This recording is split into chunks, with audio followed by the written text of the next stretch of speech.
오늘 본문 말씀은 마태복음 19장 16절에서 24절입니다.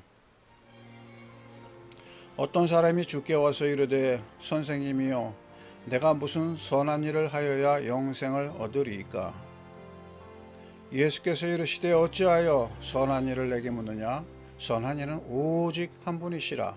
네가 생명에 들어가려면 계명들을 지키라. 이르되 어느 계명이 오니까? 예수께서 이르시되 살인하지 말라, 간음하지 말라, 도둑질하지 말라, 거짓 증언하지 말라, 내 부모를 공경하라, 내 이웃을 내 자신과 같이 사랑하라 하신 것이니라. 그 청년이 이르되 이 모든 것을 내가 지키었사온데 아직도 무엇이 부족하니까? 예수께서 이르시되 내가 온전하고 알자 할진대 가서 네 소유를 팔아 가난한 자들에게 주라. 그리하면 하늘에서 보화가 내게 있으리라. 그리고 와서 나를 따르라 하시니 그 청년이 재물이 많으므로 이 말씀을 듣고 근심하며 가니라. 예수께서 제자들에게 이르시되 내가 진실로 너희에게 이르노니 부자는 천국에 들어가기가 어려우니라. 다시 너희에게 말하노니 낙타가 바늘귀로 들어가는 것이 부자가 하나님의 나라에 들어가는 것보다 쉬우니라 하시니. 아멘. 할렐루야. 날씨가 무덥습니다. 우리 가운데 우리 하나님의 선하신 은혜 가운데 강건함과 평안이 있기를 원합니다. 여러분 물을 많이 마시며 기도하시기 바랍니다. 신앙생활의 핵심이 무엇인가? 오늘 본문 말씀은 이 질문에 대한 대답의 하나를 제공하고 있습니다. 어느 청년이 예수님께 왔습니다. 그는 선을 통해 영생을 얻고자 하는 사람이었습니다. 그에게는 영생의 소망이 있었습니다.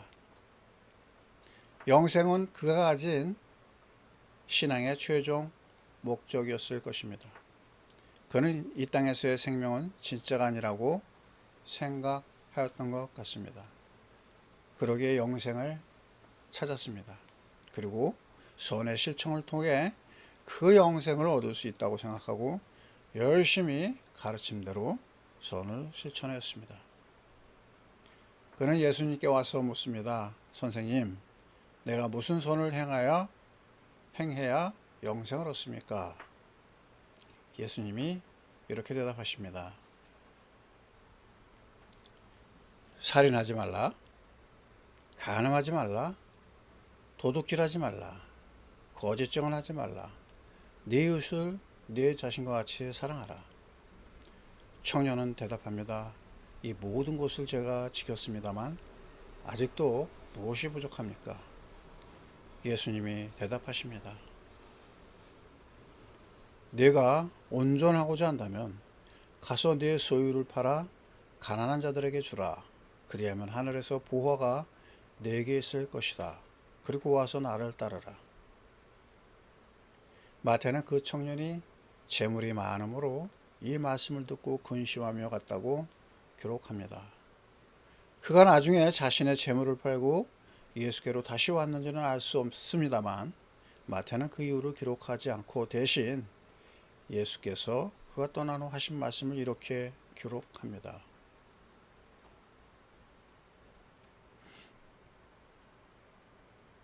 내가 진실로 너희에게 말한다.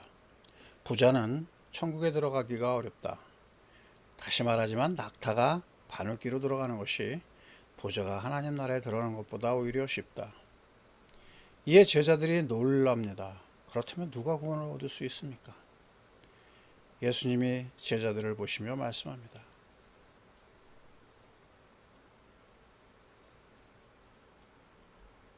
사람으로는 할 수 없으나 하나님으로는 다 할 수 있다. 여러분, 이 에피소드에서 신앙의 핵심이 무엇이라고 파악이 되시는지요? 우선 우리 신앙의 목적은 영생입니다. 영원한 생명입니다. 영생은 우리가 누리는 생명이 영원히 지속된다는 시간적 개념이 추가된 것일 수도 있지만 본질적으로는 하나님과 함께하는 것을 의미합니다. 사람들은 이러한 영생의 값을 지불하고자 합니다. 유대인들은 당연히 모세의 계명을 잘 지킴으로 그 영생을 소유할 수 있다고 믿었습니다. 그들은 신앙의 핵심이 어느 정도 근접하지 않았나 볼 수 있습니다. 왜냐하면 우선 영생에 대한 소망이 그들 안에 있었다는 것입니다. 우리의 신앙도 마찬가지입니다. 영생에 대한 소망이 또는 그 소욕이 있어야 진정한 신앙이 출발하게 됩니다. 이 땅에서 사는 동안 행복한 것도 좋지만 신앙은 근본적으로 이 땅뿐 아니라 이 땅을 벗어난 세계에서도 나의 존재를 인식하는 것에서 출발합니다. 이 땅에서도 제대로 살지 못하면서 무슨 영생을 바라보는가 하는 질문을 할 수 있지만 이 땅의 삶을 벗어난 곳에서의 삶을 무시하면 안 되는 것입니다. 왜냐하면 영생을 바라볼 때 이 땅의 삶이 더욱 의미가 있기 때문입니다. 이 땅에서 잘 살면 당연히 내세에서도 좋은 삶을 바라볼 수 있습니다. 그러게 사람들은 각자 선을 행하고자 애쓰는 것입니다. 그러나 이 땅이 전부인 사람들에게서는 훨씬 선을 무시하는 경향이 커질 것이 또한 당연합니다. 그러므로 선을 행하고자 함은 나쁘지 않습니다. 선을 행함은 하나님을 인정하는 행위로서 인정됩니다. 왜냐하면 하나님이 바로 선의 주인이시기 때문입니다. 무엇이 영생에 이르는 선이고 그것을 행하고자 하는지 알고 싶어서 청년이 예수님께 묻자 예수님은 즉각 말씀하셨습니다. 어찌하여 선한 일을 나에게 묻느냐? 선한 이는 오직 한 분이시다. 이 말씀은 예수 자신이 선하지 못하다는 그 뜻이 아닙니다. 아마도 논리적으로 볼 때 예수님은 참 하나님으로서가 아니라 청년의 눈에 비친 바로 선생으로서 선에 대하여 규정할 위치가 아님을 지적하신 것입니다. 즉 세상의 어느 선생도 선을 규정할 수도 선할 수도 없다는 점을 분명히 하신 것입니다. 선은 사람이 정하는 것이 아니라는 점을 분명히 한 것입니다. 그나마 모세의 율법은 하나님께서 주신 것이기에 그 계명들을 지키라고 하신 것입니다. 청년은 자신 있게 계명들을 지켰다고 대답하였습니다. 그러나 자신도 그로써 완전한 선에 이르렀는지는 자신할 수 없었습니다. 예수님은 마지막 명령을 그에게 주었습니다. 바로 재산을 팔아서 가난한 자들에게 주라는 것입니다. 여기서 청년은 멈추었습니다. 재산을 포기할 수가 없었던 것입니다. 유대인들에게는 부에 대한 긍정적인 관념이 존재합니다. 특히 신명기 28장에서는 이렇게 규정합니다. 좀 길지만 신명기 28장 1절에서 6절을 제가 읽어보겠습니다. 내가 내 하나님 여호와의 말씀을 삼가 듣고 내가 오늘 내게 명령하는 그의 명령을 지켜 행하면 내 하나님 여호와께서 너를 세계 모든 민족 위에 뛰어나게 하실 것이라. 내가 내 하나님 여호와의 말씀을 청종하면 이 모든 복이 내게 임하며 내게 이르리니 성읍에서도 복을 받고 들에서도 복을 받을 것이며 내 몸의 자녀와 내 토지의 소산과 내 짐승의 새끼와 소와 양의 새끼가 복을 받을 것이며 광주리와 떡반죽 그릇이 복을 받을 것이며 내가 들어와도 복을 받고 나가도 복을 받을 것이니라. 현세의 분은 하나님이 주신 복이므로 유대인들에게는 마땅히 지켜야 할 이유가 충분합니다. 복을 인위적으로 축소하거나 포기할 이유가 없습니다. 일종의 천부적 권리라고 여기는 것입니다. 이 지점에서 사람이 가진 선의 한계가 명확해집니다. 지식은 많은 경우 진리와 무관합니다. 심지어 성경의 지식조차 그러합니다. 제자들은 부자가 하늘나라에 들어가는 것이 낙타가 바늘길을 들어가는 것보다 어렵다는 예수님의 말씀에 놀라는 것은 바로 이 제자들에게도 신명기적 개념이 있었기 때문입니다. 예수님은 이러한 유대적 사고의 종지부를 찍는 말씀을 하십니다. 예수님의 솔루션을 내놓습니다.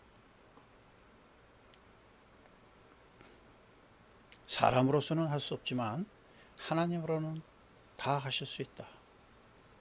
이 말씀이 바로 기독교 신앙의 핵심입니다. 청년은 떠났지만 제자들은 이 말씀을 들었습니다. 여러분, 이 말씀이 귀에 들리십니까? 예수님의 말씀을 듣기도 전에 떠난 청년이 되지 맙시다. 그리고 예수님의 말씀을 듣고 깨닫기까지 이릅시다. 그리고 제자가 됩시다. 제자가 된다는 것은 공적을 쌓는 것이 아닙니다. 예수 그리스도의 구원은 벽돌을 쌓듯 쌓아서 되지 않습니다. 오히려 그 벽돌을 부수어야 됩니다. 심지어 수십 수백 년 지어져 온 성전조차 돌 위에 돌 하나도 남기지 않고 부수어진 것처럼 부수어지는 것입니다. 나에게 부수어질 부분이 무엇인가 생각하는 것이 기독교 신앙입니다. 때로 하나님은 먼저 사람이 가진 것을 부수고 그리고 나서 이끄시기도 합니다. 특별히 자신의 제자로서 쓰시고자 하는 사람들에게 그러한 경우가 많습니다. 먼저 십자가를 매게 하고 이끄시는 방식입니다. 세계 십자가 선교회를 이끄시는 안일곱 목사님은 33세에 신앙을 가지게 되었습니다. 그분은 대기업 회사원으로 일하다 무역사업을 하였습니다. 갑자기 찾아온 실명으로 사업이 부도나고 감옥에 갔습니다. 사모님이 넣어준 점자책으로 성경을 읽기 시작하면서 신앙을 갖게 되고 감방에서 많은 사람들이 신앙을 같이 얻게 되었습니다. 주롭고 특별히 중독자들을 섬기는 마음을 주시고 인도하셔서 수천 명의 중독자들이 십자가 선교회에서 운영하는 치료학교를 나와 새삼을 얻고 있습니다. 실명과 부도 그리고 감옥 생활이라는 극단적 상황이 오히려 그분을 위대한 전도자, 성김의 지도자로 거듭나게 한 것입니다. 오늘 본문의 청년은 스스로의 결단을 요청받았지만 근심하여 돌아갔다고 마태는 기록하고 있습니다. 사실 우리의 신앙이 우리 스스로의 결단이 차지하는 비중은 거의 없습니다. 구원은 우리가 만드는 선이나 선행으로 가능한 것이 아니기 때문입니다. 절대선이신 하나님만이 그 길을 여시는 것입니다. 적어도 우리가 계명을 잘 지켜서 이 땅에서 복을 받을 수 있지만 영생의 구원은 하나님의 주권입니다. 이것이 바로 기독교 신앙의 핵심입니다. 여러분, 하나님의 주권을 인정하는 것이 구원의 길입니다. 아멘. 하나님의 주권을 인정한다는 것이 구체적으로 무엇인가? 청년의 경우에는 재산을 팔아 가난한 사람들에게 주는 것이었습니다. 그런데 청년이 재산을 팔아서 가난한 사람들에게 주는 행위가 일종의 네 이웃을 네 몸과 같이 사랑하라는 계명을 이행하는 방편일 수도 있지만 그보다 더 중요한 의미가 있습니다. 그것은 여러 가지 개념으로 표현할 수 있습니다. 내려놓음, 비움, 포기, 우상숭배를 멈춤 등 다양하게 표현할 수 있습니다. 내가 포기할 수 없는 어떤 것을 포기할 수 있는 것입니다. 청년은 재산을 포기할 수 없었습니다. 예수님은 짓궂은 마음으로 그가 가장 포기할 수 없는 것을 포기하도록 강요하는 것이 목적은 아닙니다. 문제는 무엇이 더 소중한 것인가 하는 질문입니다. 여러분 생각해 봅시다. 만약 정말 예수님을 따름이 청년에게 중요한 목적이었다면 그는 재산을 포기할 수 있었을 것입니다. 보다 더 가치 있는 것을 위하여는 포기하는 것은 당연합니다. 세상의 원리입니다. 비워야 채워지는 법이기 때문입니다. 그러기에 신앙은 선택입니다. 여러분 무엇을 선택하고자 합니까? 정말 영생을 선택하고자 하신다면 예수 그리스도를 선택하시기 바랍니다. 다만 예수 그리스도를 선택하는 것이 내가 가진 모든 재산을 버리라는 말씀은 아닙니다. 최우선의 가치가 무엇인가를 결정하라는 말씀입니다. 세상에 썩을 것의 가치를 두지 말고 하늘의 보화를 바라보라는 말씀입니다. 어느 사람이 밭에 감춘 보화를 발견했습니다. 그 보화를 소유하게 될 합법적인 수단은 그 밭을 소유하는 것입니다. 그는 다른 모든 재산을 처분하여 그 밭을 샀습니다. 예수님이 가르치신 천국 비유의 하나죠. 사람은 할 수 없으나 하나님은 할 수 있다는 예수님의 말씀은 바로 이 가치관의 변화를 의미합니다. 사람의 생각으로는 불가능하지만 성령께서 우리 마음에 오시면 도무지 안 되는 생각이 변화됩니다. 변화되기 전에는 도무지 포기되지 않는 생각이 아무것도 아닌 것이 됩니다. 변화되기 전에는 무가치한 영생이 알고 보니 보화보다 더 귀한 것입니다. 차원이 다른 생각이 전개되는 것입니다. 신앙이란 한마디로 점프업입니다. 요즘 우리가 매일 점프업을 경험하죠. 사람보다 더 인간적인 휴먼 로봇이 개발되어 사람을 돕고 있습니다. 어린아이는 어른 부모나 또래 친구들로부터 배워야 하는 지식과 정서를 가장 아이디어란 인간성을 배우고 기억에 갖춘 로봇으로부터 배우게 됩니다. 매우 이상적일 것 같지만 인간이 쌓은 공덕이 인간을 구원할 수는 없습니다. 오히려 사람다움을 상실할 위험이 더 커졌습니다. 이제 인간의 어떤 철학과 사상보다 더 인간을 지킬 수 있는 것은 예수 그리스도의 십자가임을 자각하는 지혜가 있도록 서로를 위해 기도해야 되는 시대입니다. 청년이 다시금 돌아와 선생이 아닌 하나님의 아들 예수 그리스도를 발견하고 예수를 따랐다면 그가 참 제자로서 구원을 얻었을 것입니다. 그 청년 대신 마태는 예수님을 따르던 제자들 중에서 베드로의 말을 기록합니다. 보십시오. 우리가 모든 것을 버리고 주를 따랐습니다. 우리가 얻을 것이 무엇입니까? 예수님의 대답은 이러합니다.